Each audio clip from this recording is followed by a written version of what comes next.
I'm Joe Kracko, a chef and sommelier here in New York City. This is second week of quarantine here in New York City, and I'm going to show you how to take some vegetables that last a long time and make them super delicious. First thing, I've got some beets, but they take a long time to cook. I've got this beautiful little caldero that my wife got, very classic Dominican cooking vessel. It's got a nice little tight-fitting lid on it, so it's great for steaming things inside the oven. Inside here I've got my golden beet and my red beet.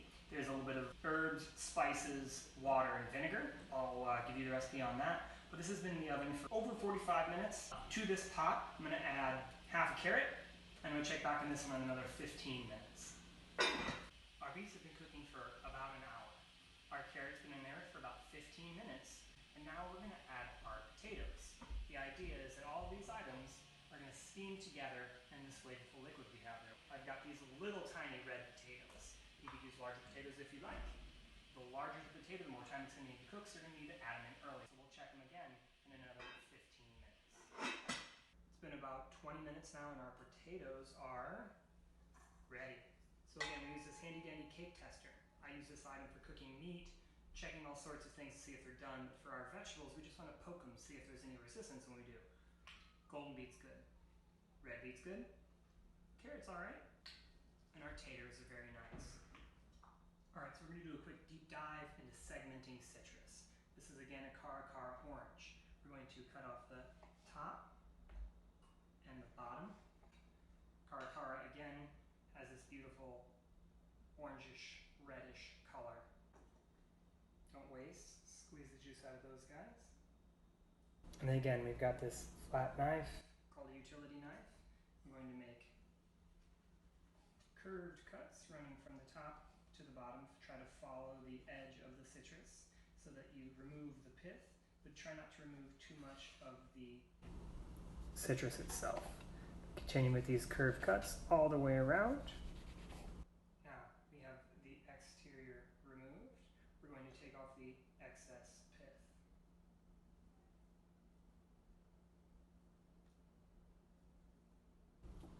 Flip it over to make sure you get all of it. A little bit's not going to kill you.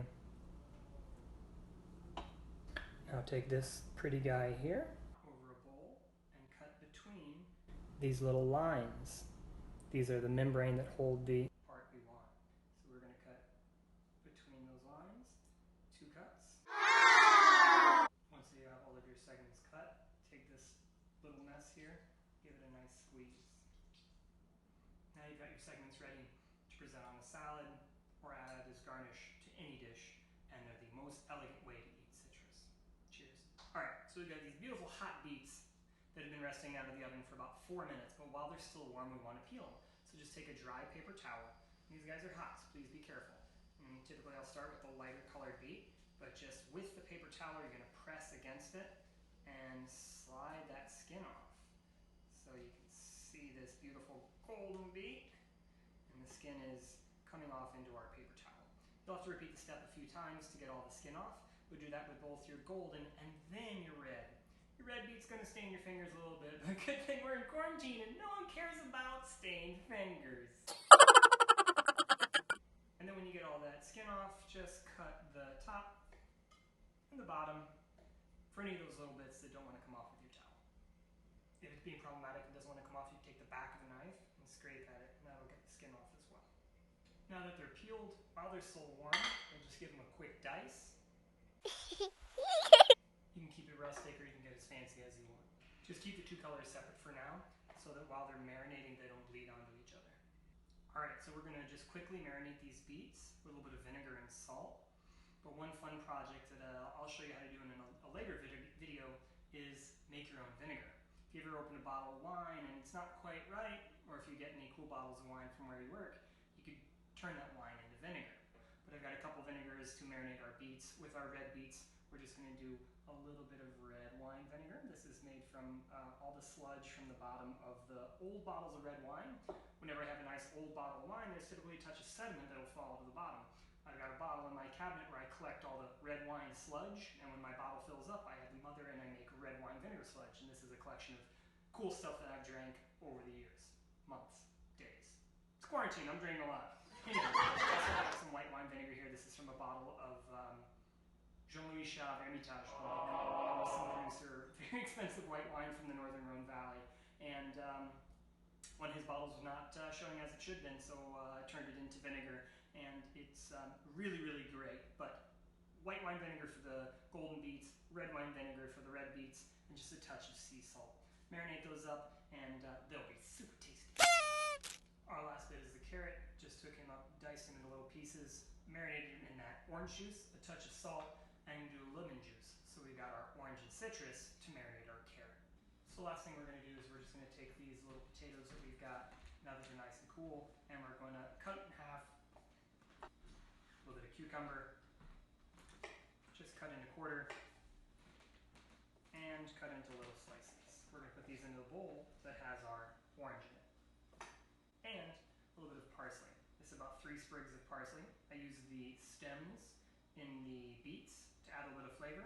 And I've got the leaves here, and also just going to add those into our bowl with the orange segments. We've got some really pretty fresh Norwegian salmon. Any fish that we want to sear the skin, we want to dry the skin out before we cook it so we get a little bit extra crispiness. First thing, take a knife, take the edge of the knife and scrape against the skin of the fish to make sure there's no scales on there. Second, it'll remove any excess moisture or slime that's built up on the edge of it.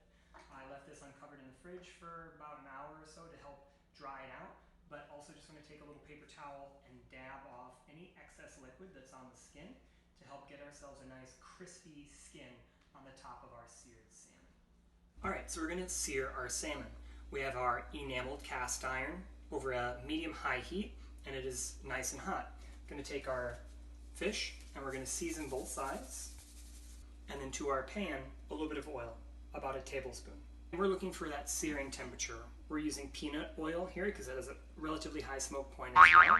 Just a little bit of smoke starting to come off the pan. And we're going to take the thicker of our 2 pieces of fish, and we're going to put it in the pan where we're going to lay it away from us so that if any oil splatters, it splatters to the back of the stove instead of on us. And you're going to hear that nice searing sound. And again, you can either use your hand or a fish spatula, but you want to give it a press. This is going to help the skin get nice and crispy. If you don't press on it, it'll start to curl up, and you're not going to get good contact from the bottom of the fish and get a nice, even, crispy skin. We'll take our second, smaller piece of fish, and we'll do the exact same thing. Again, we're going to lay it away from us. You hear the nice sizzle, and then we take our fish spatula and press down again. So now you can see as I let go, the fish doesn't tighten up.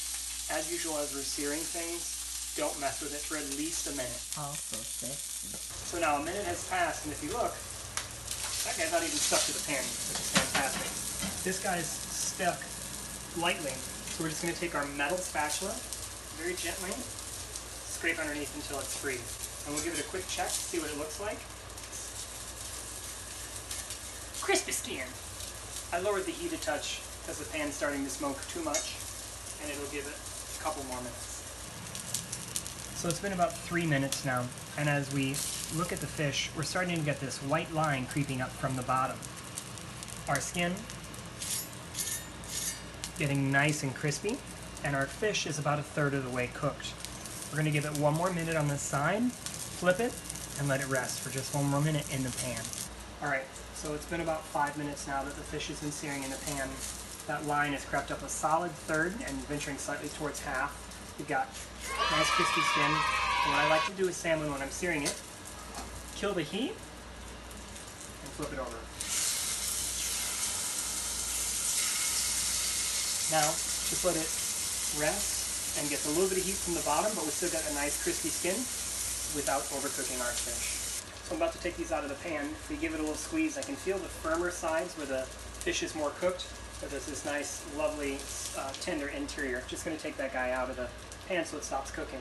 Alright, so last thing now, we're just going to plate everything up. All of these ingredients can be served either cold, room temperature, hot, so it doesn't really matter. Flat plates. I've made a really lovely little horseradish creme fraiche, which I'll give you the recipe for down on the bottom. We're going to take a nice, big spoonful or 2 of our horseradish creme fraiche and just spread that out on the bottom of the plate. Scatter our red beets, our golden beets, the carrots,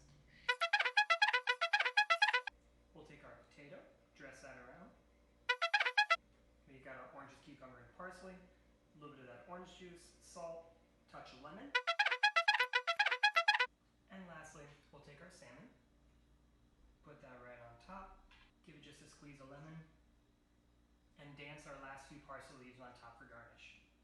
And what are we going to drink with it? Well, we're going to have some Riesling. This is a Riesling from Germany, in the southwestern part of Germany in the Mosel River Valley, from a village called Leiven.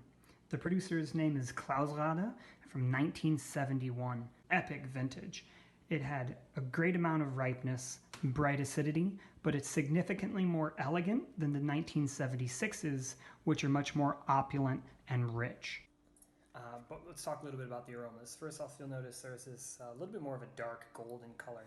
It's 50 years old, so the wine is definitely in its kind of peak of maturity or post-mature kind of stages. So something that's usually light and bright and stone fruity is now nuts, dark honey, caramel.